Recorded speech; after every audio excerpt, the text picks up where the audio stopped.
Namaste. Welcome to Yoga for the Rest of Us. Today I would like to work on going through the classic Sun Salutation, which is actually one of my favorite Sun Salutations. However, before we start flowing through the poses, I am going to break it up and walk us through each of the poses that go into making up the whole Sun Salutation sequence. So once again, welcome to Yoga for the Rest of Us. At some other point in time, I'll tell you why I came up with the name Yoga for the Rest of Us and what is kind of the story behind it. But for now, let's look at the various poses that go into make the Sun Salutation classic version. Before we begin, let's bring our hands together, palms together at heart center, here in the middle, and just bow down. Take a few seconds or a minute and set the intention.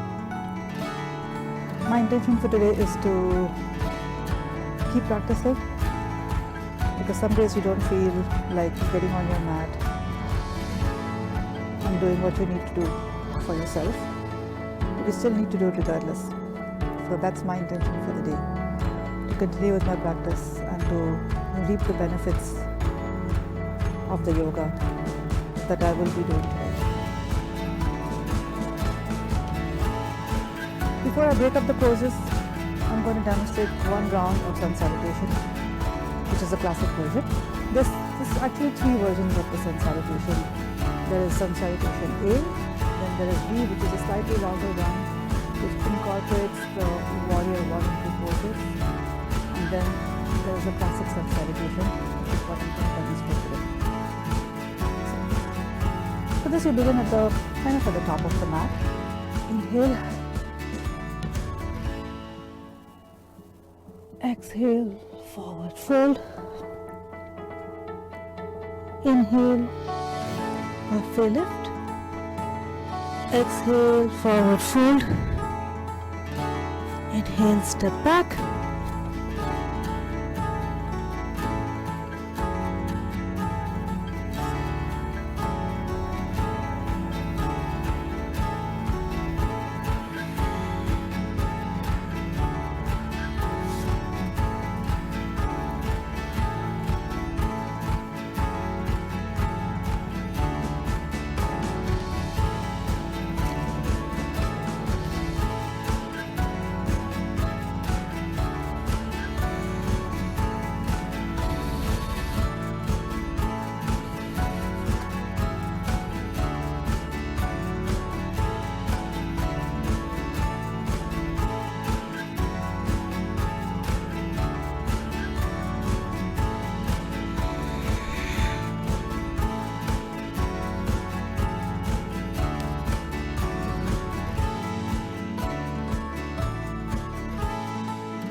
Break that up.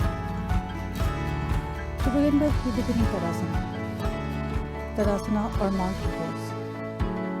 Place your arms by your sides, shoulders wide, slightly back, away from your ears,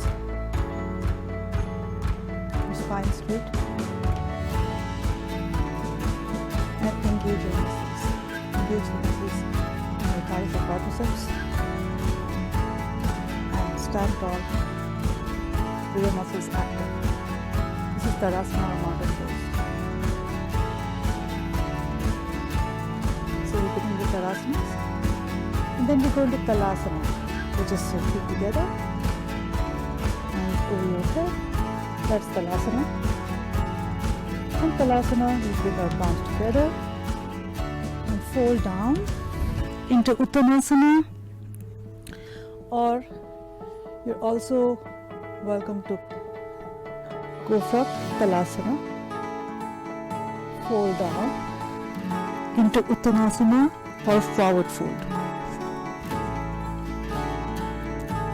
From here, if you notice, I took a short stretch and bent into a halfway lift or Ardha Uttanasana. In Ardha Uttanasana, your back remains flat. You can keep your feet flat on your hands flat on your shin, or you can have your fingertips touch the mat in front of you to the sides of your toes, and your gaze should be forward. From here, come back into Uttanasana, where your head, the crown of your head is towards the ground. Now from here, a step back, making sure that my knee does not go over my toes. It stays in a straight line. Then I open my shoulders away from my ears and my chest wide open. Now from this low lunge, I drop my knee. I can keep my toes tucked for support and balance, or I can place my foot flat with the top of my feet or my foot flat on the ground. This is a low lunge.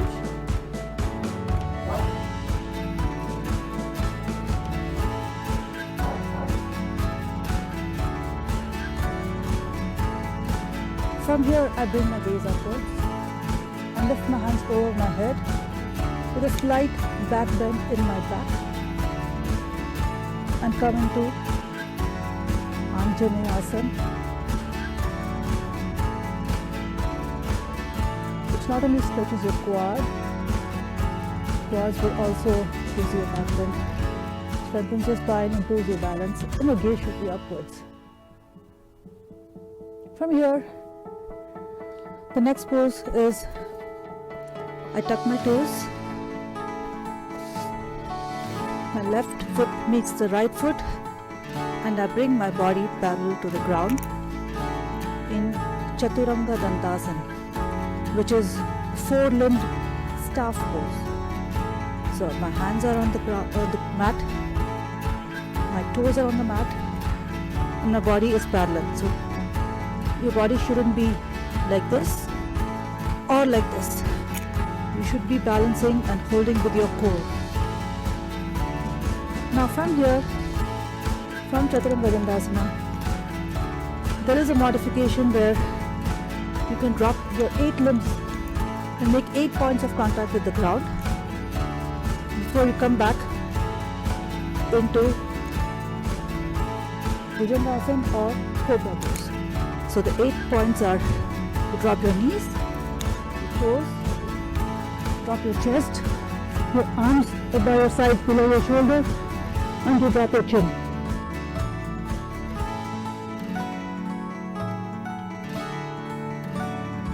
So from here, you slide forward,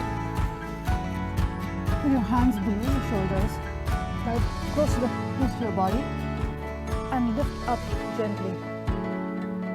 This is Bhujangasana or Cobra pose. Here, body bends backwards slightly, and your gaze goes upwards if it allows you. Now from here, I tuck my toes. Then I lift up on my hands, lift my hip, and come back on my feet into downward facing dog. So this pose is called downward facing dog or Adho Mukha Svanasana. So this is downward facing dog. From here, I lift my right leg high up again and bring it gently in between my hands. Now once you're here, adjust your foot first so that your knee doesn't go over the toes. And then drop your left foot, adjust your leg or your foot again if you need to. Keep your toes tucked or rest on the top of your foot, left foot. And here, resting on the fingertips, open your chest, shoulders back, and come back again into Anjaneyasana. Good if you remembered. by lifting your hands over your head, engaging your muscles, engaging your core, and bringing a gentle back bend into your spine. And I can see the planes overhead that are making so much noise. Just at the time when I want to explain the yoga poses to you.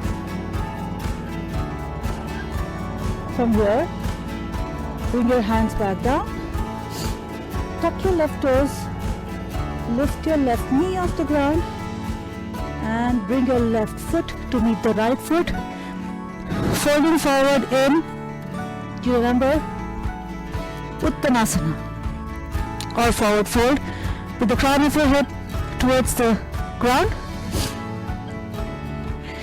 You can bend your knees if you need to. Don't lock your knees straight. Always have a micro bend in your knees, or bend them as much as you need to access the pose. If you like, you can also get a block in front of you, or one block on each side, so that you can place your palms on the blocks and make contact with the ground. Look down. Uttanasana. Come up into Talasana. Talasana. Put your hands over your head. Bring your palms together into Anjali Mudra, which is Anjali Mudra. And gently place your feet a little less than hip width apart and come back into Tadasana or mountain pose. I hope that broke down the poses for you a little bit more clearly, so that the next time you move into them and you hear them, you will be able to follow along more effectively. And let's do that one more time. Let's flow through the classic Sun Salutation one more time. If you've noticed, a lot of the yoga sequences, they begin with a few rounds of Sun Salutation. You know, which Sun Salutation you flow through, it depends on the teacher and the sequence and the intensity of the sequence. But for me, I usually prefer the classic Sun Salutation because it gives me a mix of stretches, it's gentle, and it also builds strength. Okay, let's go again. Tadasana, Tadasana, Talasana, Uttanasana,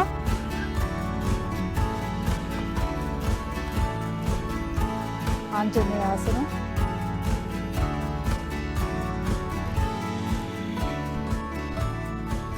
Chaturanga Dhantasana.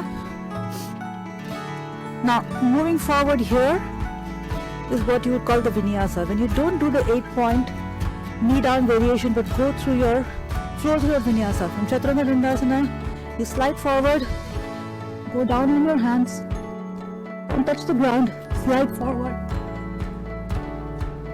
and then come up with your with your abdomen slightly off the ground, and this is upward facing dog or Urdhva Mukha Svanasana. From here, tuck your toes, come back into downward facing dog or Adho Mukha Svanasana. Again, leg lifts up, and now you know what this is. Come into Anjaneyasana again.